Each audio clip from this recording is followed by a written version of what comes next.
Hi everyone, this is Pastor Teresa at Beaver Ridge United Methodist Church, and thank you for joining me for Tea Time on Tuesdays with Pastor Teresa.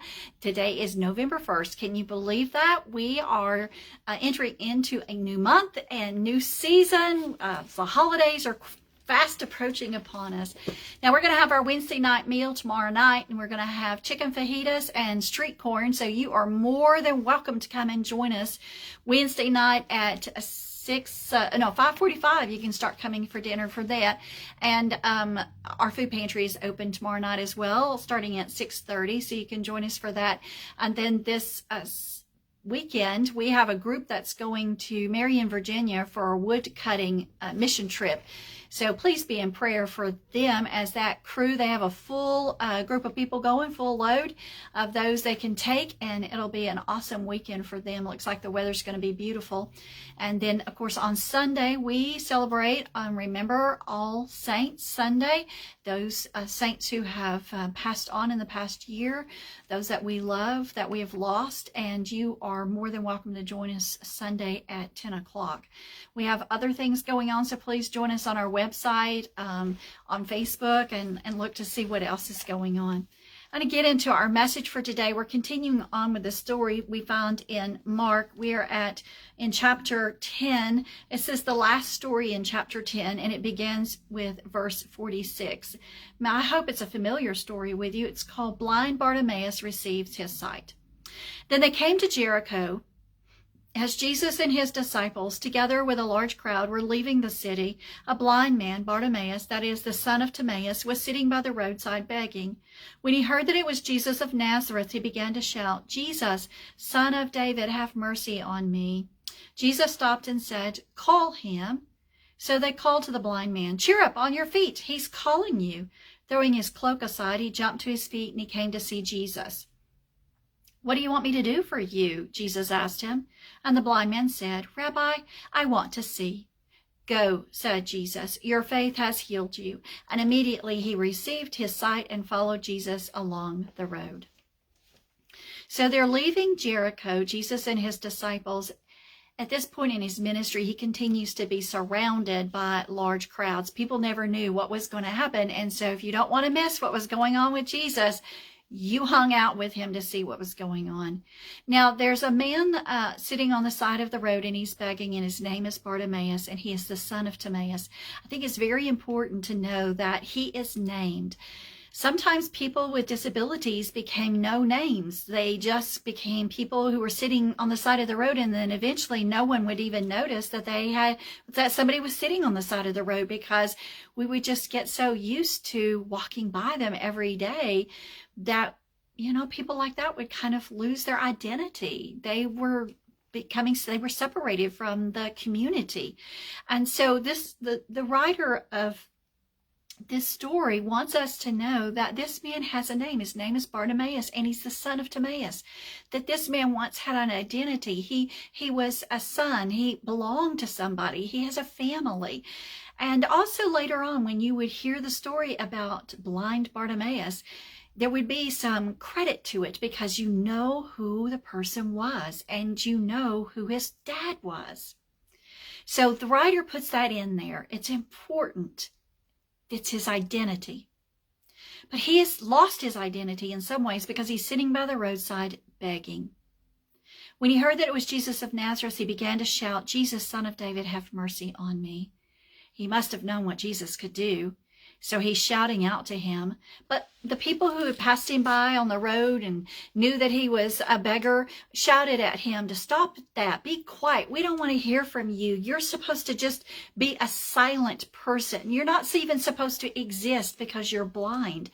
And so they're irritated and agitated, because they want to get on the road and go and see what Jesus is going to do next. They don't want to be hindered and stopped by somebody that they step over, trip over, walk past every single day and ignore because he is blind and he is a beggar.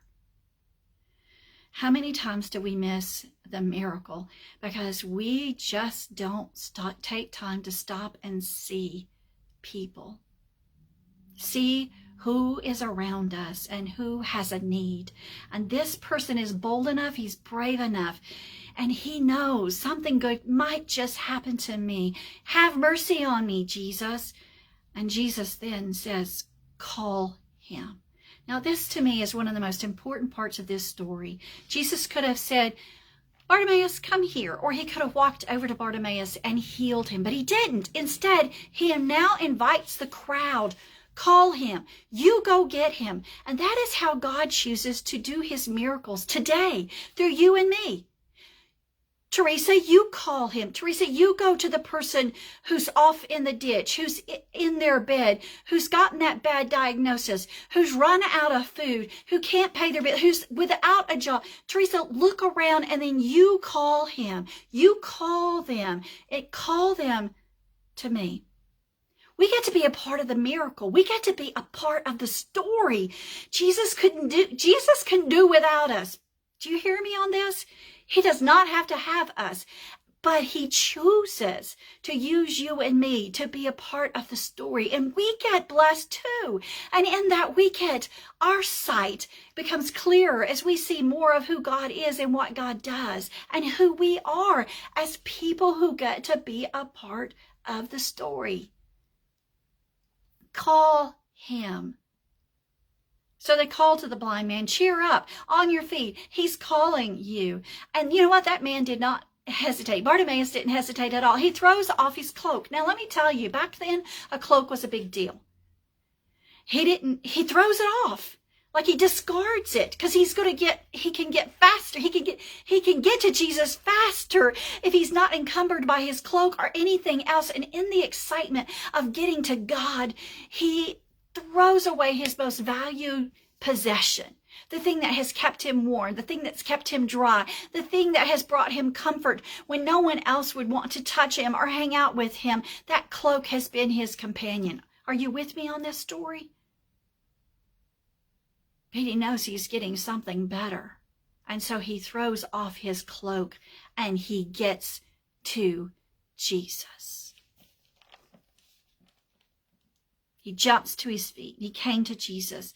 Now here's this part. Jesus knows what he wants. Jesus can look and tell.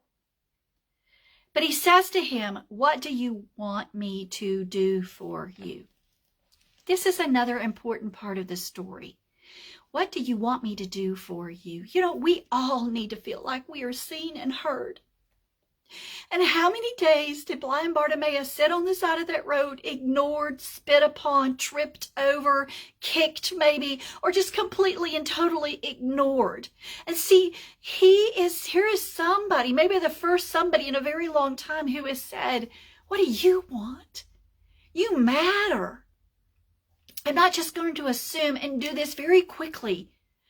I want to give you another healing is what Jesus is saying. And it's the healing in the spirit. It's the healing in the soul that we all need to know that we've been seen and we have been heard. And how that must have felt for him to be able to shout out, for him to be able to say, I want to see. And to know that had been received. We all have stories.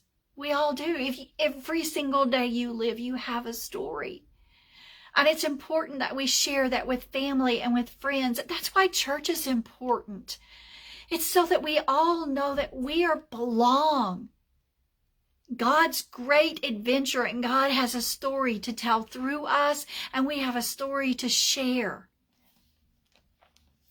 Jesus wants him to know you have been heard and seen, and you matter.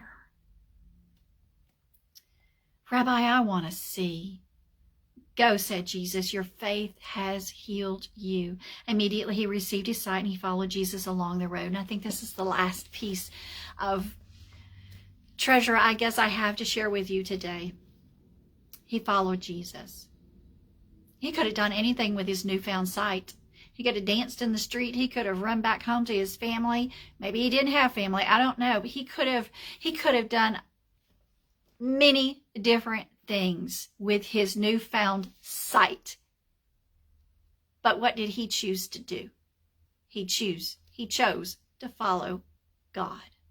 He chose to follow God. He wasn't going to wander away. He had not only a physical healing of his eyesight, had a spiritual healing with a spiritual sight. He wasn't going to leave the one who gave him that gift.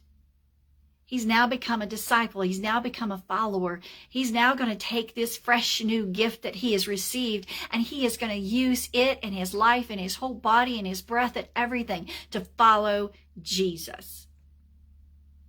I hope God finds me faithful, no matter how many times I am spiritually blind. I'm not sure what I'm doing in this old world. As your pastor, sometimes I'm not sure what are we doing, and we just have to continue to follow God. Follow God day in, day out. Don't stop, because he's the one that gives us the vision. He's the one that gives us the sight. He's the one that brings the healing. And I don't want to miss the story, and I don't want you to miss the story either. So no matter when you hear that this week, you pray. Just stop and pray. Lord, I want to see. I want to see where you're calling me. How do you use me? And then get up and follow. Because there's a story and you don't want to miss it. Amen. Amen. I love you all, and thank you all for joining me, and we will see you soon, maybe again back here next week, or maybe even on Sunday. But wherever, use what God has given you.